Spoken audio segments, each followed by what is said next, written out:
Bonjour ici, bienvenue au Mardi des familles. Souvent nous parlons de l'homme fort de chaque famille et à travers cette capsule, je vais vous parler des différents signes d'un homme fort malsain.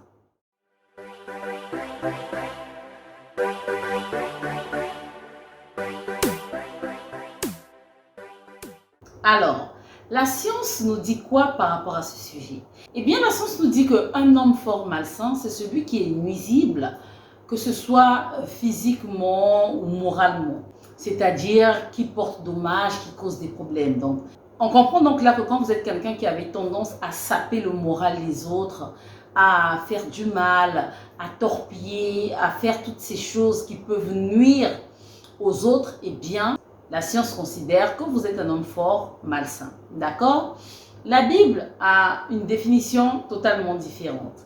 On peut le voir à travers le psaume 59 qui dit « Le voici l'homme qui ne prenait pas Dieu pour forteresse, celui qui se fiait en ses grandes richesses et qui se croyait fort par sa méchanceté. » Ça nous montre qu'il y a de ces hommes qui croient en leur richesse, qui se croient supérieurs aux autres parce qu'ils ont peut-être un compte en banque bien fourni ou qu'ils ont des biens matériels abondants.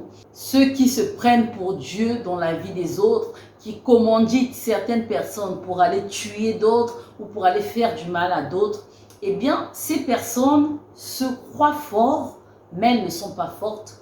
Pourquoi? Eh bien, parce qu'elles n'ont pas l'Éternel pour appui. Ce passage nous fait comprendre combien beaucoup de gens se leurrent concernant leur statut. Si vous êtes imbu de votre personne, si vous êtes plein d'orgueil, que vous vous croyez fort, que vous avez tout ce que vous désirez, ou toutes les femmes que vous voulez à vos pieds, mais que vous n'avez pas l'Éternel pour appui, sachez que cette force que vous croyez avoir, eh bien, c'est un leurre. On peut conclure qu'un homme fort malsain, c'est celui qui n'a pas Dieu et qui utilise sa force pour nuire. Vous allez voir que dans certaines familles, il y a des hommes forts qui sont purs, d'accord, qui croient en Dieu, qui servent Dieu, qui apprennent à leurs enfants à marcher dans les voies qu'il faut, qui se forment, qui cherchent la connaissance, qui sont au pied du maître, comme on le dit souvent. Eh bien, ces hommes-là, quand ils partent, eh bien, leur nom se perpétue. Leur témoignage continue à travers la vie de leur enfant qui représente dignement le nom de celui qui deviendra leur ancêtre. Donc, du simple fait qu'un homme fort, pur, ait une manière de voir les choses, une manière d'enseigner et qui le transmette à ses enfants, qui transmettront également à leurs enfants, eh bien, cette personne qui a pris cette initiative de s'attacher à Dieu et de transmettre ses connaissances à ses enfants, cette personne devient l'homme fort de sa famille. Parce que sachez que chacun de nous crée sa lignée, ok?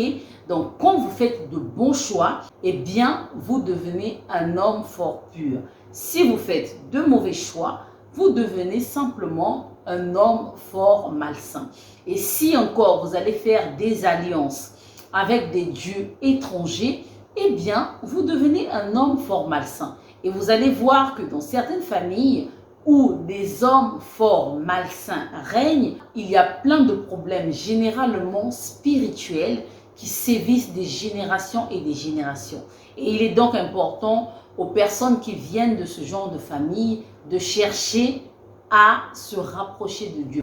Parce que comme je vous l'ai appris au mois de février dernier concernant les liens, il n'y a que Dieu qui brise les mauvais liens. Donc, je vous encourage à travailler à être des hommes forts, purs de vos familles. Voilà ce que je voulais vous partager ce mois.